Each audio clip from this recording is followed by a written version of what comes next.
Kids, good evening. Today I'm going to talk about mental illness medication changes. Yes, people with mental illness often go through many medication changes throughout their mental illness because their mental illness sometimes changes, or people get used to the drugs, or people get in different situations. Maybe they don't have insurance for a while, so they have to go on really cheap drugs that barely get you by, and then they get insurance again or whatever, and or Medicare, and then they can afford the more expensive drugs that help. So I'm going through another medication change effective tonight. Recently, for my physical health, I got to take Victoza again, which is for my diabetes. It's an injectable. You inject it in your leg, right into the skin, and it does wonders for controlling diabetes. No getting up in the middle of the night having to pee, no being thirsty, no having to worry about monitoring your blood sugar every 5 seconds or anything like that. Victoza is very good that way, and it has the benefit of occasionally allowing people to lose weight. So Victoza is pretty much a great drug. I used to take Victoza until 2.5 years ago, and then I stopped having insurance, and now I'm back on it because I'm on Medicare. Yay! Medicare Part D. Love it. Thank you, George Bush. You did something right. Meanwhile, I went back on a more expensive antidepressant several months ago, back on Wellbutrin, from a very cheap drug, which kept me okay. In the interim 2 years, I had to wait for Medicare to kick in, and I am happy to say I'm back on Wellbutrin. But since I haven't been drinking, my anxiety has been kicking in more regularly and more often. It's kind of exhausting and annoying me, and that ringing in my ears is just getting on my last day nerve.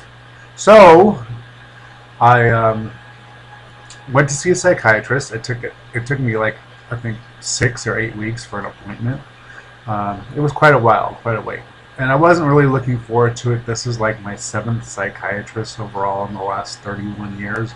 And I'm not a big fan of psychiatrists to begin with, because I've not had really great luck with psychiatrists for the most part. But I'm giving this a shot.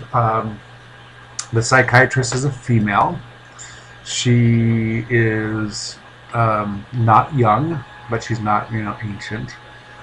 She seems to be very serious. She doesn't give out Benzies. She wants to help, but is very cautious. So we had a long conversation. She asked me lots of questions, and I gave her some additional information, and we talked about my medical history with psych drugs. And I gave her a list of drugs I will never take again, and she respects that and understands, and was curious to know about my reactions, and particularly to one that shouldn't have. I reacted strangely to. She said, it's not usual to act this way on this particular drug, but you seem to have a very strong negative reaction to it, so yeah, we'll keep that right out. But she put me back on a drug that was mighty expensive a couple of years ago. Apparently it's gotten cheaper over the years. But 2 years ago, this drug, like Victoza, was way out of my league. Like Victoza was like, I think, $800 a month without insurance. It was incredible, like stupid expensive. And Geodon was something like $600 and something a month. And I don't make that much on disability.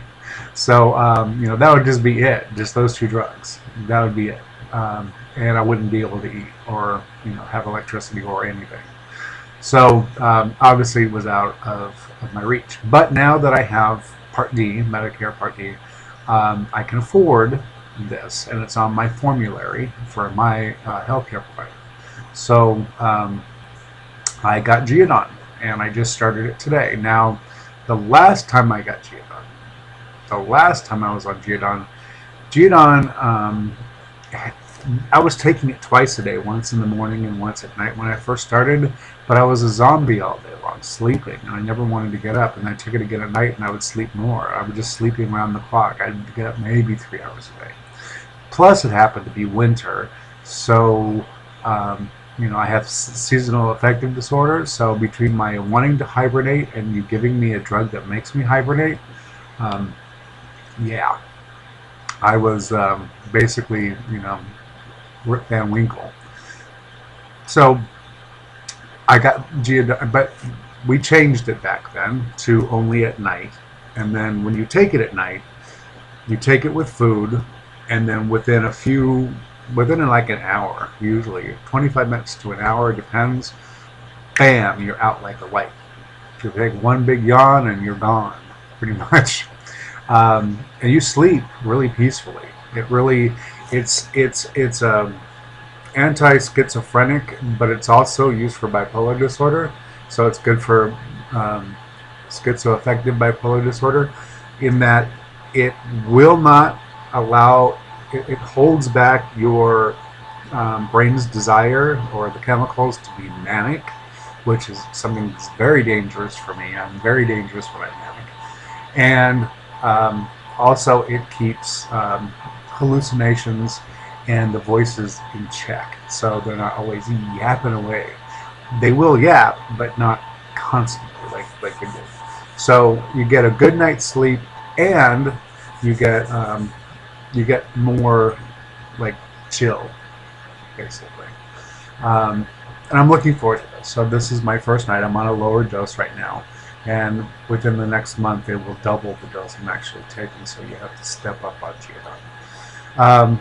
But I'm looking forward to it, and all of you out there, my friends, if you see changes in me, you need to let me know, because that's how I can tell that things are going on with me. Like if my personality changes, or something really changes about me, usually that's a side effect of the drugs, and I need to know what those are, because I can't report them if I'm not aware of them. So I'm counting on all of you to keep me informed. So that's it. That's my good news today. Yay. Yay me. And so I have the best diabetic drug, and I have the best psych drug mixed with my other drugs, and it's a drug cocktail party like nobody's business. So have a good night.